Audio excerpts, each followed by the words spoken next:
किसान बिलों को लेकर सरकार और किसानों के बीच में टकराव लगातार जारी है। किसानों का आंदोलन 18वें दिन भी लगातार जारी रहा। इस मामले को लेकर बीजेपी सांसद मीनाक्षी लेखी से बातचीत की मेरे सहयोगी ललित नारायण कांडपाल ने। पर लगातार किसानों का आंदोलन जारी है। इस पर बात करने के लिए मेरे साथ मौजूद है भारतीय जनता पार्टी की वरिष्ठ सांसद मीनाक्षी लेखी।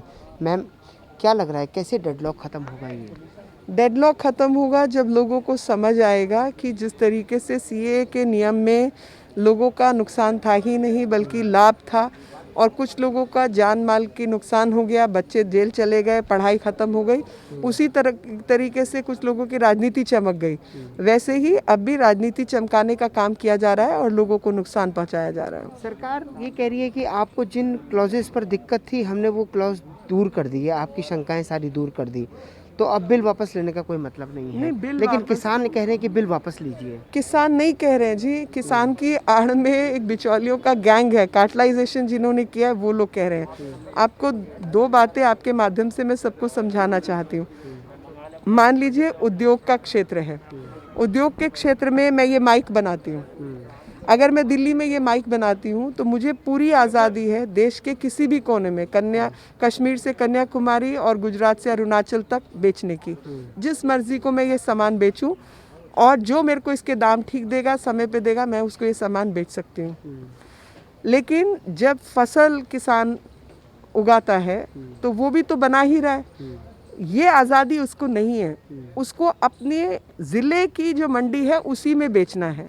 अब ज़िले की मंडी में आड़तियों का गैंग है, वो कहते हैं किसान तो बेचारा 2 या 3 रुपए किलो में बेच रहा है, वही माल आप जैसे मेरे जैसे लोग 70-80 रुपए किलो में बाज़ार से खरीद रहे हैं। तो बीच का जो पैसा है 2-3 रुपए और 70-80 रुपए, वो कहाँ जा रहा है?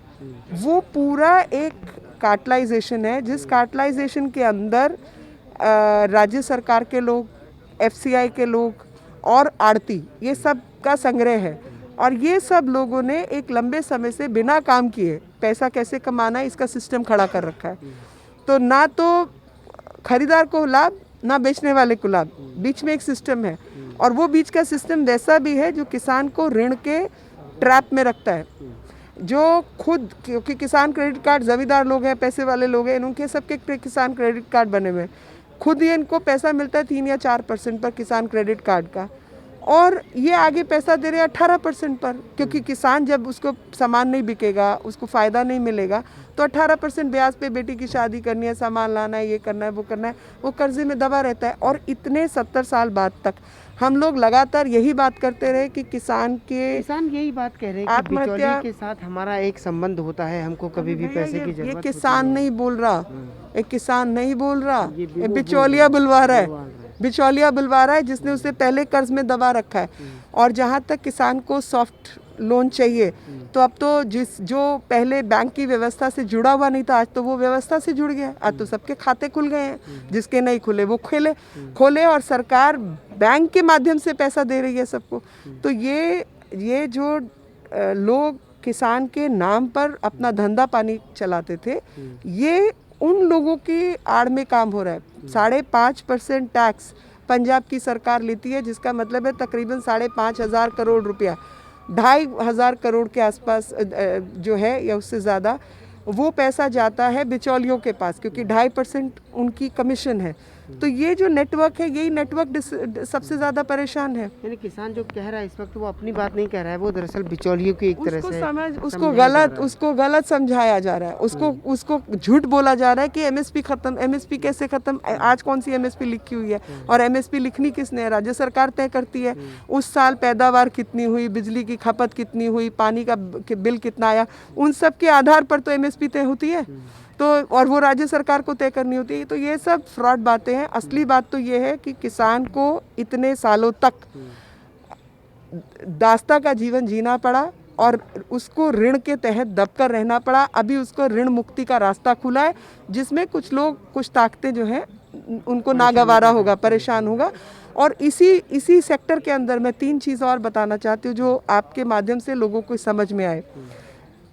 मत्स्य पालन है, फिशरीज है, या एनिमल हस्बेंड्री है, या फिर डेयरी फार्मिंग है, ये तीनों सेक्टर जो हैं ये फ्री हैं, इनको मंडियों से जुड़े हुए नहीं हैं, तो इन सब में भी कमाई है, इन सब में भी उसका फ़ायदा है। लेकिन जो ज़मीन से जुड़ा हुआ है सबसे ज़्यादा नुकसान उसका है, जो काश्तकार है उसका नुकसान है। और ये ज़्यादा अमीर बड़े बड़े लोग खुद तो खेती करते नहीं हैं, बिहार से लेबर को लाके कॉन्ट्रैक्ट लेबर पे फार्मिंग करवाते हैं और खुद आड़तियों के माध्यम से खुद उसकी प्रोड्यूस को कंट्रोल करते हैं। ये सारा खेल उन लोगों का है। हमसे बात करने के लिए धन्यवाद। मीनाक्षी लेखी बता रही है कि जिस तरह से अभी जो कार्यक्रम चल रहा है, इस कार्यक्रम को दरअसल इसके पीछे किसान नहीं है बल्कि इसके पीछे वो बिचौलिए हैं जिनका मुनाफा खत्म होने वाला है। कैमरा पर्सन विद्याधर पारीक के साथ ललित नारायण कांडपाल, टोटल न्यूज़, दिल्ली।